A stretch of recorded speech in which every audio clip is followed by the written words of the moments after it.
Hello, and welcome to today's episode of Get Your Head in the Game. I'm Alice Clark. And I'm Karma Clark. Today we're going to be talking about one of Alice's favourite games of all time, Forza Horizon 4. If you're not familiar with the Forza Horizon series, it's like the fun, younger sibling of hardcore racing game Forza Motorsport.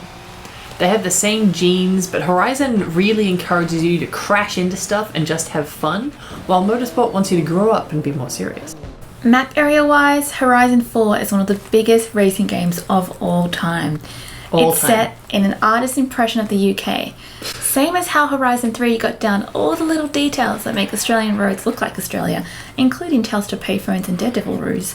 Horizon UK has motorways so accurate you almost feel like you're there, complete with fence ruins that survived since the Roman times. That is, until you decide to destroy them for a skill chain.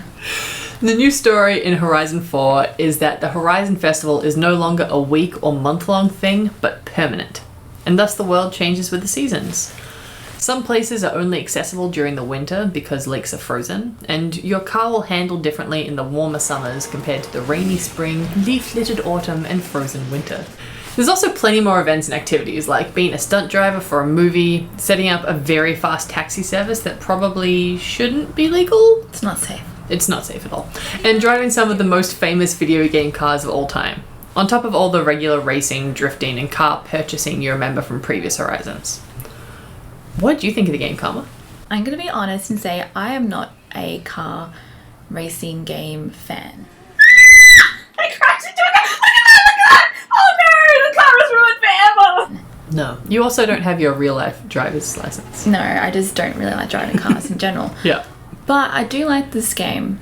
It has a lot going for it, including how much it's like Animal Crossing. I know that's strange to say, Yeah. but it really is like Animal Crossing.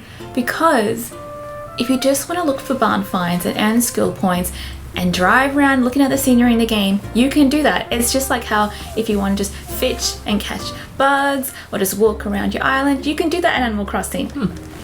Yeah, that's actually one of my favorite things about the Horizon series as well. Because sometimes you don't want the stress of a race. You don't want to be always, I must progress and get the next thing. Sometimes you just want to go and look out over a cliff and see the stunning vistas. Because the people who made this game, they live in the UK. It's Playground Games. And they obviously know and love this place. And they want to show off their favorite parts of it to everyone. And it really comes through, I think. Definitely, there's so much detail put into this game. One of my favourite parts is the Lego expansion. Yes, there is so much detail put into the Lego Speed Champions expansion. They use a lot of actual Lego sets that you could have in the real world, like the cafe corner, the greengrocer, the pet store, the Grand Emporium. Forever. Alice is Lego's biggest fan. She's obsessed. If our house could be made out of, Lego bricks, she would try.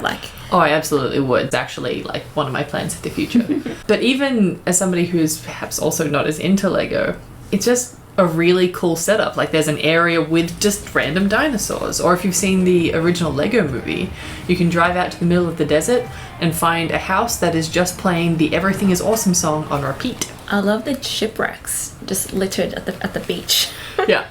I also think that Lego expansion might make it really good for people who have been playing a lot of Mario Kart, as we have done during this apocalypse. Obsessed. So much Mario Kart. And want to move on to more serious racing games, but don't quite feel ready to just jump and dive into the most hardcore thing you can find.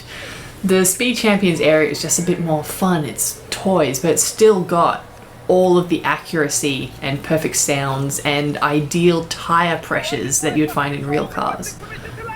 Did you find that? Yeah, definitely. As someone who was forced by you to jump into the actual main UK before Lego expansion, and I was just driving around and crash into everything because I couldn't quite get the right handle on the car. When I tried the Lego one, it was a lot easier and really cute and fun. Yeah, to be fair, I also use the walls in Forza to help me turn. I'm not really a great driver in video games. I'm much better in real life. What's cool is that actually a lot of these cars handle the way their real life counterparts would. I've had the pleasure to actually drive some Ferraris and Lamborghinis in real life. And when you're playing them in the game, you're like, surely these expensive bajillion dollar cars would handle so well. In real life, no, it's actually really easy to lose control of them. So that's always terrifying when you're driving somebody else's car that's worth more than your home. So how would you rate the game, Karma? Do you think people should play it? Yes, I think it has a lot of detail. It's gorgeous. You can get lost in the world. It's got something for everyone, really. It's not just a car racing game. There's just so much you can do. Absolutely. It's my favorite game probably of all time. I've been playing it almost non-stop for 1.5 years now, and I can't see me stopping until Horizon 5 is out. So yeah, it's good. You should play it, and it's available for Xbox One and PC now as part of Xbox Game Pass. Check it out. See you next time.